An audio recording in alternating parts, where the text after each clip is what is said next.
How's it going, guys? Welcome back to another episode of Dyson Sphere Program here in, well, that game.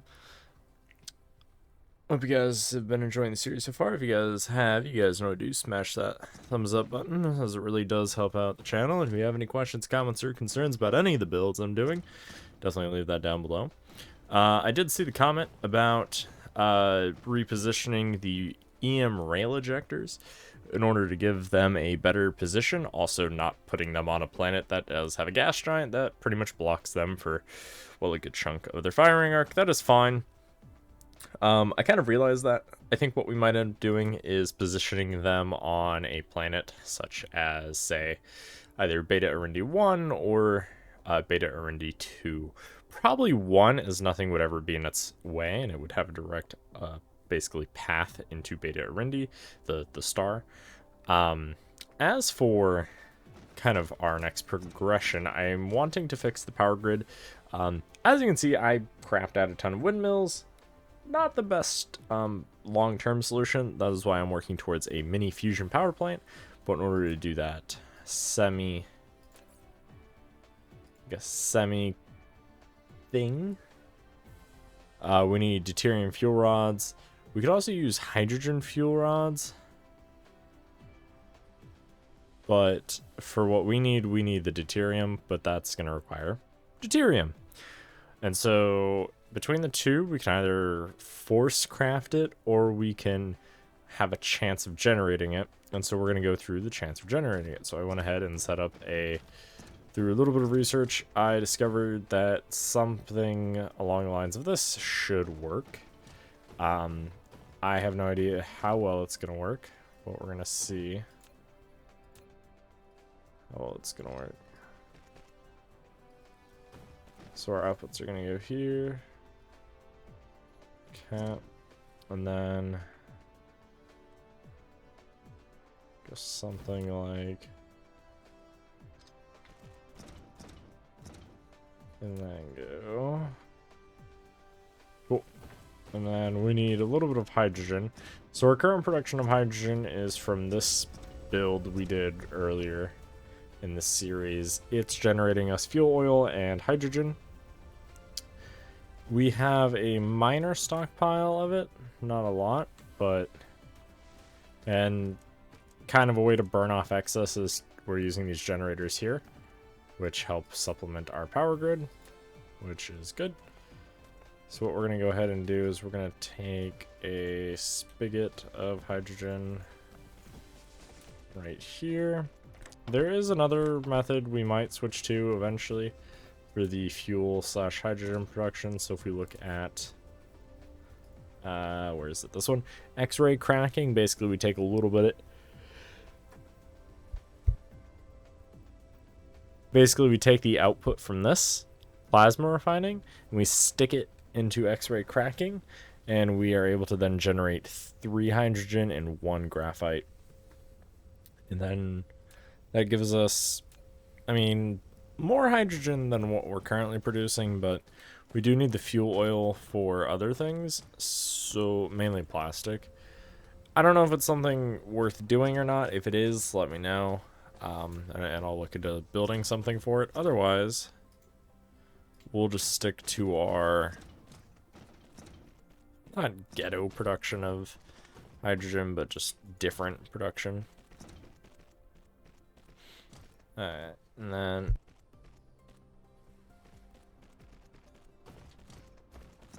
build. Let's see how well our little deuterium production thing works. So now each one of these gives it a 1% chance of happening. And so then if it happens, it will output here in the bottom. So now you can see how many cycles it generates. And so then when it hits 100,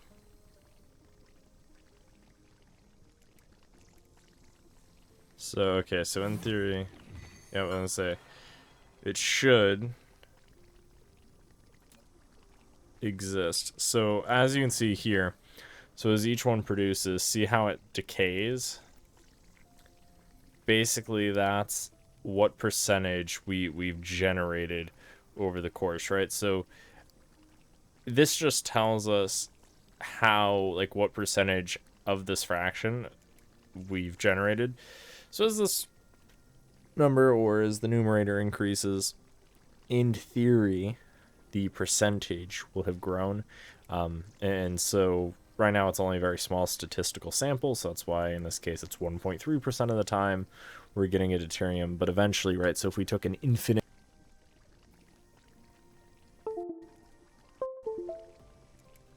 number, sorry, I apparently unplugged my microphone, which I'm not sure how that occurred. I have to look at that. So if we were to take an infinite number of a sample, it would be 1%, right? But you can't really take an infinite number, so the game uses a finite. And if we go down here, we'll see something similar.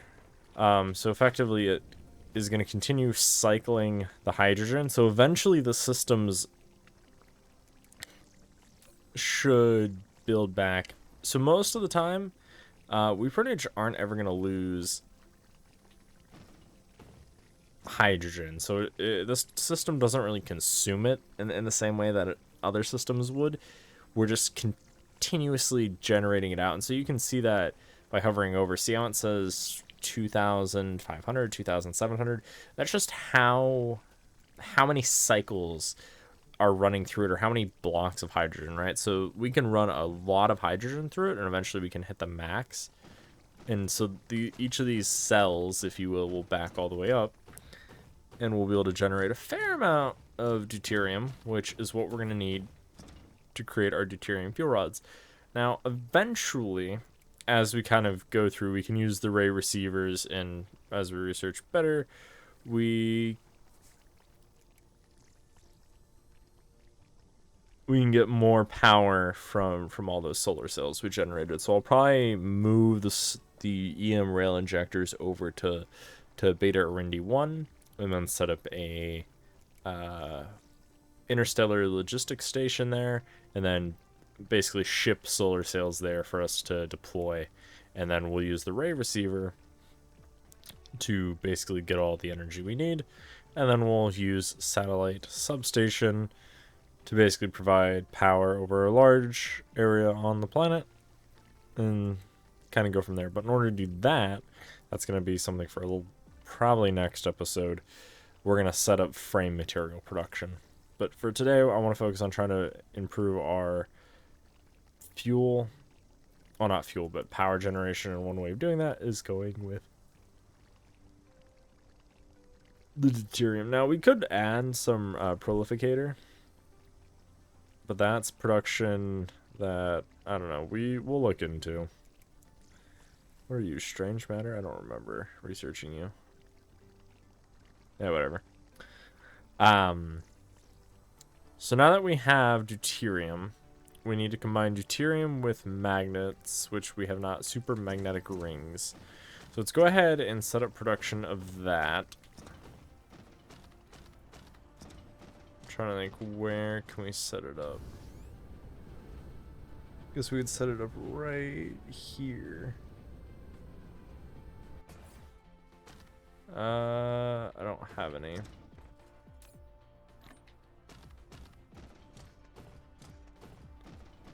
Oh, actually, you know what? Yeah, we should just be able to do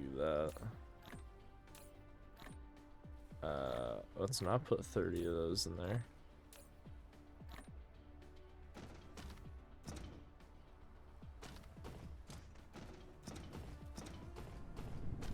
Is this full? No. It's just slow going. Yeah, because these basically will pick up plenty.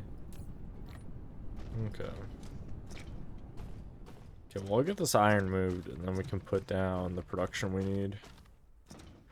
So I'm going to go ahead and wait for this to empty out and set up kind of a production area for the, what are these things? Super magnetic rings.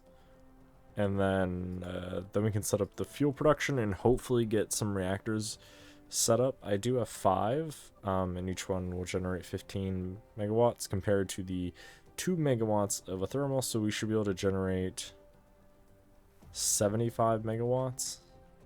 And if we look at our hour. We, in theory, can generate 178 million. Well, I say million, but megawatts. Which isn't terrible. So we'd effectively be able to generate a little over, or not over, but a little under half, because half of what we currently have would be 89 megawatts. Yeah, so just under half of our current generation capacity just from 5 reactors. I don't know if we can maintain that many, but we'll see. Got some nice production numbers. We do need more iron ore. We are consuming that. We need a lot of things, actually. Stone's fine. Plenty of coal. Barely enough. Not even enough. We've changed a few things around. Holy crap. We're consuming that much purity. Okay, we're going to need to fix that. I knew this was in here, but I don't think I've actually taken a look at this for a while. I don't know. From when I was playing Factorio, I feel like I would rarely look at the production tab, but I feel like in this it's a lot more useful, especially because you can look at different planets. Oh, you know what? I should probably look at the entire cluster for this. Yeah. Okay. We still need more though. We definitely aren't producing enough. Yeah, there's a lot of things it looks like we're just like glass. We're consuming as much as we're producing, but some things it looks like we're not quite producing enough. Some things, like I think these things that are matched in number, we're consuming as much as we're producing. I don't know if that's because we can only consume as much as we produce. Right, so the capacity is a 1-to-1 in terms of everything's ratioed for that, or if it's something else. Yeah, I'll definitely have to take a look at some things. Good to know, though, that we're able to produce a decent amount of deuterium. Again, I don't know if it's going to be enough. But anyway, I'm going to go ahead and get that super magnetic ring production area going, and I will be right back. Oh yeah, well, welcome back in. So I also went ahead and added a steel production, and then tapped another iron area. And so the design we went pretty standard for what I've been doing is just 12 assemblers. Have no idea if it's going to be enough or if it's way too much, but now we have a lot. We are going to need to set up a permanent titanium alloy production, but that's going to be, although it is necessary to produce the deuterium fuel rods, I'm going to, for now, wait till next episode, or probably in between episodes, to set up proper titanium alloy production. So for now, let's go ahead and find an area, just go throw our generators down, and maybe handcraft a little bit of the fuel. And then maybe start kind of looking into some other things. Probably we'll look at the production of the frame materials, which coincidentally need the titanium, so maybe we'll look at an area for that. I don't know, I guess it doesn't really matter.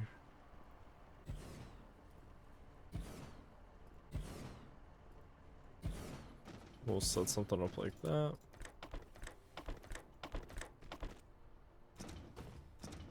Cool. Alright. So in order to make some of this, we basically need to store this.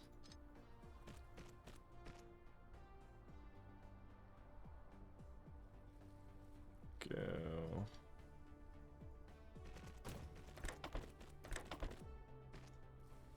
And then we'll throw power. Awesome.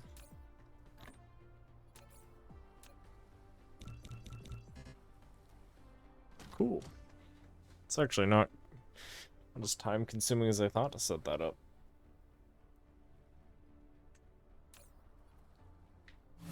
There we go. Fusion power! You activated your first mini fusion power station using a fusion combined high temperature plasma core dimension. Okay. Some sciencey things.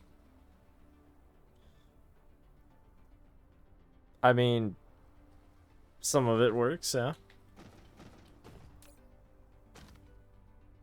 Does it not pull through? Oh, no, it does.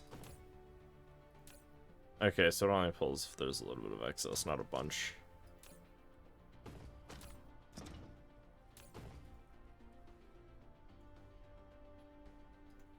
Put 2 into that one, and we'll put 3 into that one. There we go. And now we're almost always having enough power, which is good.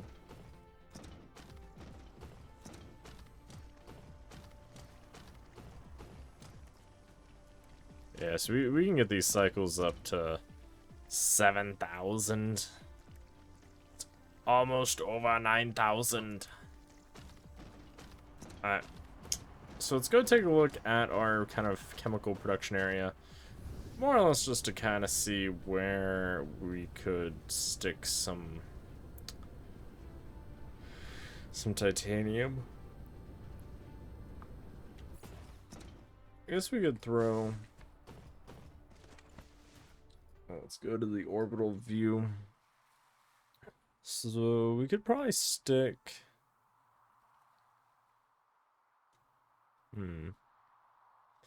Yeah, actually, you know what? We could stick that titanium production. I mean, it's gonna be intermediate. What do we need for it again? To make the titanium alloy, we need titanium, steel, and sulfuric acid. Honestly, I think it might just be more... Yeah, I think this is going to make more sense for us to scale the sulfuric acid up. Ship it way over here. Yeah, I was going to say, oh, maybe we'll just ship it that way, but...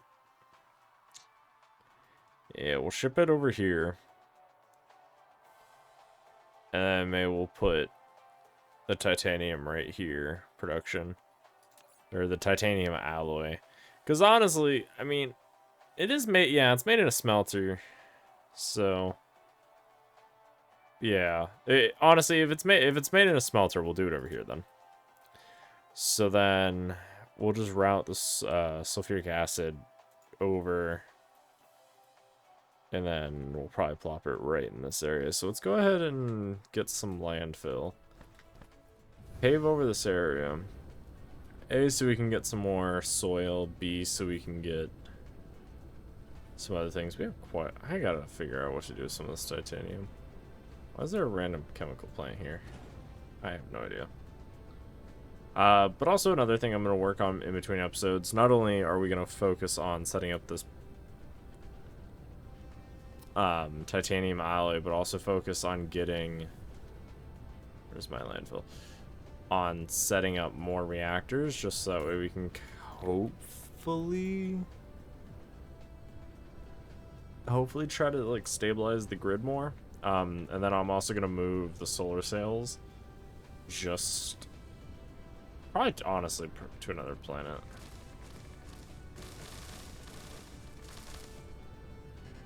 Damn. 237. We'll pave over this entire planet. Alright, well, I think that's where we're going to call it for today's episode, partially because I'm out of power, and yeah. I feel like we did a pretty good job of at least getting... The reactors technically work, they just don't function great, because we don't have enough deuterium rods yet. But yeah. So hope you guys enjoyed today's episode. If you guys did, you guys know what to do. Smash that like button.